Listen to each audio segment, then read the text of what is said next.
Good morning student, myself Mrs. Shimla Sharma from St. Joseph Public School Tonk. Student, हमने 7 chapter complete कर लिए और आज की क्लास में हम एक नया चैप्टर स्टार्ट करेंगे स्टूडेंट्स, वो है चैप्टर नंबर 8। तो जल्दी से अपनी बुक निकालिए बेटा एंड पेंसिल और चैप्टर नंबर 8 बर्तनों के बच्चे, पेज नंबर 43 निकाल लिया। देखो यह भी क्या है बेटा, ये चैप्टर जो है यह भी एक कहानी है। तो चैप्टर स्टार्ट करने से पहले हम इस कहानी के बारे में, इस पाठ के बारे में जानते हैं कि हम इसमें क्या पढ़ने वाले हैं। तो स्टूडेंट्स स्टार्ट करते हैं हम, ठीक है। पाठ के बारे में प्रस्तुत कहानी हमें जीवन में सदैव ईमानदारी तथा सच्चाई के साथ व्यवहार करना सिखाती है। बेईमानी तथा धोखेबाजी से हमें समाज में सदा बुराई ही मिलती है और हमें प्राय नीचा ही देखना पड़ता है। तो समझ में आया ये कहानी हमें क्या सीख देती है। ये कहानी हमें सिखाती है कि हमेशा ईमानदारी और सच्चाई के साथ ही हमें किसी के साथ व्यवहार करना चाहिए। और अगर हम किसी के साथ बुरा करते हैं, उसे धोखा करते हैं, बेईमानी करते हैं, तो क्या होता है, सब जगह पे हमारी बुराई होती है और हमेशा सबके सामने हमें नीचा देखना पड़ता है। तो ये कहानी हमें ये सीख देती है। तो स्टूडेंट्स अब हम स्टार्ट करते हैं अपनी कहानी। एक समय की बात है, माधवपुर गांव में एक सेठ रहता था।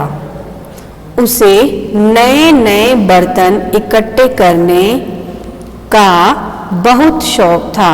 किसको था नए नए बर्तन इकट्ठे करने का शौक? एक सेठ को। और वो सेठ कहाँ पे रहता था? माधवपुर गांव में, ठीक है। इस कारण उसके घर में कई तरह के बर्तन मिल जाते थे। उसके पास इतने सारे बर्तन होने के कारण लोग शादी ब्याह के मौके पर उससे बर्तन उधार ले जाते। लेकिन सेठ कोई न कोई बहाना बनाकर उनसे दुगुने बर्तन वसूलता। यही कारण था कि लोग उससे बर्तन लेते हुए डरते थे। समझ में आया बेटा कि यहाँ पे ऐसे कह रहे हैं, ये चैप्टर में यहाँ पे ये कहा गया है कि जैसे वो सेठ था, उसको बर्तन इकट्ठे करने का शौक था, तो उसके घर में इतने ज़्यादा बर्तन थे कि जब कभी किसी की शादी होती थी ना, तो वो लोग आके उनसे बर्तन उधार लेके जाते थे।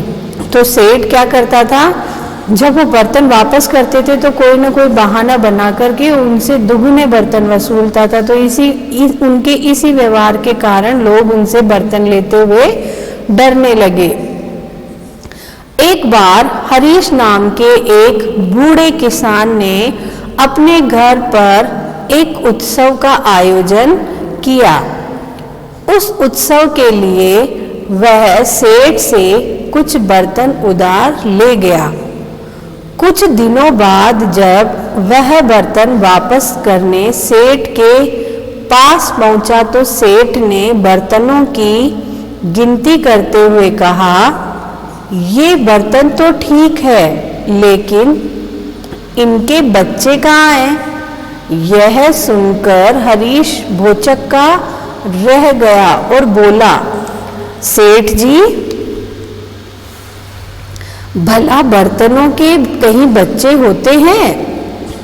यह सुनकर सेठ गुस्से से बोला, मैंने जब तुम्हें बर्तन दिए थे तब इनके पेट में बच्चे थे।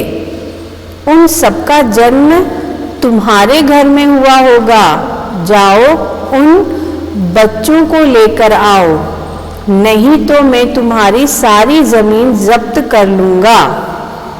सेठ की चालाकी को अच्छी तरह समझते हुए भी लाचार हरीश ने कुछ और बर्तन खरीदकर सेठ को दे दिए। सेठ और बर्तन पाकर अपनी चालाकी पर बहुत खुश हुआ। इसी तरह कुछ दिन बीत गए। एक बार मोहन नाम का एक युवक सेठ के पास आया। उसने सेठ से कहा कि उसके घर पर एक बहुत बड़े उत्सव का आयोजन किया जा रहा है।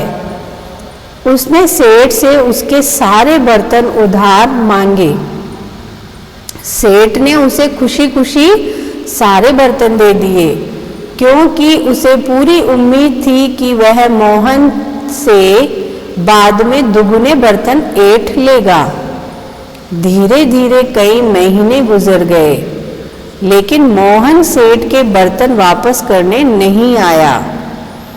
सेठ को चिंता होने लगी। क्या होने लगी? चिंता होने लगी। एक दिन वह स्वयं मोहन के घर जा पहुंचा। सेठ को देखते ही मोहन ने मुंह लटका लिया। सेठ गुस्से से बोला, मोहन, इतने दिन गुजर गए, लेकिन न तो तुम बर्तन वापस लेकर आए और न ही तुमने कोई खबर पहुंचाई। यह सुनते ही मोहन रोने लगा। मोहन को रोते देख सेठ घबरा गया। जब उसने मोहन से रोने का कारण पूछा तो उसने बताया, क्या बताऊं सेठ जी, जैसे ही मैं आपके बर्तन यहाँ लाया वे सब के सब बीमार हो गए। मैंने उनका खूब इलाज करवाया, लेकिन वे सब के सब मर गए। यह सुनते ही सेठ चीख पड़ा, क्या बकते हो, भला बर्तन भी कहीं मरते हैं?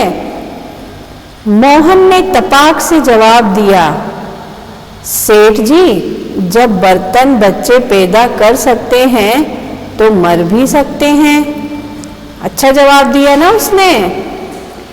यह सुनते ही सेठ समझ गया कि मोहन ने उसी की चाल उस पर चल दी है, इसीलिए लज्जित होकर वह वहां से लौट गया। तो समझ में आया बच्चा सबको? यस। क्या कहना चाहते हैं कि सेठ कैसा था? एक बेईमान आदमी था। वो अच्छा नहीं था। वो क्या करता था? किसी लाचार मजबूर आदमी की मजबूरी का फायदा उठाता था। ये तो समझ में आ ही गया कि बर्तनों के भी क्या बच्चे होते हैं? नहीं। उसको सबक सिखाने के लिए ही मोहन ने ये सारी बात बताई कि अगर बर्तनों के बच्चे हो सकते हैं तो वो मर भी सकते हैं। तो इसीलिए कभी भी किसी के भी साथ कोई किसी भी प्रकार की बेईमानी नहीं करनी चाहिए। बेईमानी, बुरा व्यवहार, ये सब अच्छा नहीं होता है हमारे जीवन के लिए। इनसे क्या मिलती है? सब जगह पे, चाहे हमारा परिवार हो, चाहे समाज हो, सब जगह हमें बुराई मिलती है। और कोई हमारे साथ न तो फ्रेंडशिप करना चाहता है, न हमारे साथ खेलना कूदना चाहता है, ठीक है ना। तो हमें हमेशा सबके साथ सच्चाई और ईमानदारी का व्यवहार करना चाहिए। तो ये था बेटा हमारा चैप्टर, यानी हमारी एक छोटी सी कहानी। आई होप आप सबको अच्छी लगी होगी और मज़ा भी आया होगा। अब करते हम आपके होमवर्क की बात। तो यही आज आपका होमवर्क रहेगा, word meaning, learn and right, ठीक है। वसूलना, प्राप्त करना, भौचक्का, आश्चर्यचकित, लाचार, बेबस, उत्सव, समारोह, जब्त करना, कब्जे में लेना, ऐंठना, ठगना या छल से लेना। ये 6 शब्दार्थ आपके वर्ड मीनिंग है। ये आपको गुड हैंड राइटिंग में अच्छे से साफ सुथरा अपनी नोटबुक में करना है। ये है आज का आपका होमवर्क, ठीक है। अब इसके क्वेश्चन आंसर करेंगे हम स्टूडेंट नेक्स्ट क्लास में। So children, till then, goodbye.